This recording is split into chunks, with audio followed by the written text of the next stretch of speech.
పౌరులందరికీ జారీ చేస్తున్న విశిష్ట గుర్తింపు సంఖ్య ఆధార్ ఇప్పుడు బహుళ ప్రయోజనాలకు వేదిక అవుతోంది.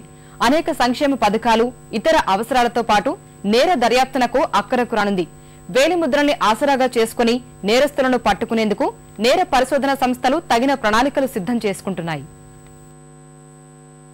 సిఐడి లాంటి నేర పరిశోధన సంస్థలు నేరాలకు సంబంధించి దర్యాప్తు కోసం ఇక ఆధార్ కార్డును, అందులోని వేలిముద్రల్ని వినియోగించుకోనున్నాయి.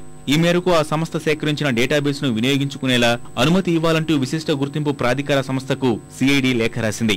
ఒకవేళ కేంద్ర ప్రభుత్వం దానికి సమ్మతిస్తే పోలీసులకు, నేర దర్యాప్తు సంస్థలకు విచారణ చేయడం చాలా సులభతరమవుతుంది.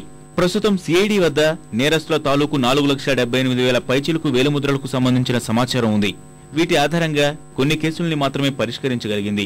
మరో 30,000 వేలిముద్రల సమాచారం తెలియక మరికొన్ని కేసులు పెండింగ్ లో ఉన్నాయి. ఇందులో ఒక్కసారి నేరం చేసి ఆగిపోయిన వ్యక్తులు, ఇతర రాష్ట్రాలకు చెందిన నేర ముఠాలు, ఇలా అనేక రకాల నేరస్తులు ఉండే అవకాశం ఉంది. వీటన్నింటినీ గుర్తించేందుకు ఆధార్లు సేకరిస్తున్న ఐరిష్ వేలిముద్రల సమాచారాన్ని కీలకంగా చేసుకోవాలని సిఐడి భావిస్తోంది. అందుకే ఆ దిశగా ఈ నేర పరిశోధన సంస్థ అడుగులేస్తోంది. పెండింగ్ కేసుల పరిష్కారానికి ఆధార్ కార్డే మార్గనిర్దేశం చూపుతుందని సిఐడి పోలీసులు భావిస్తున్నారు. దానిలోని డేటాబేస్ వినియోగించుకునేలా అనుమతిస్తే నేరాల్ని సులభంగా దర్యాప్తు చేసే వీలు కలుగుతుందని వారు అభిప్రాయపడుతున్నారు.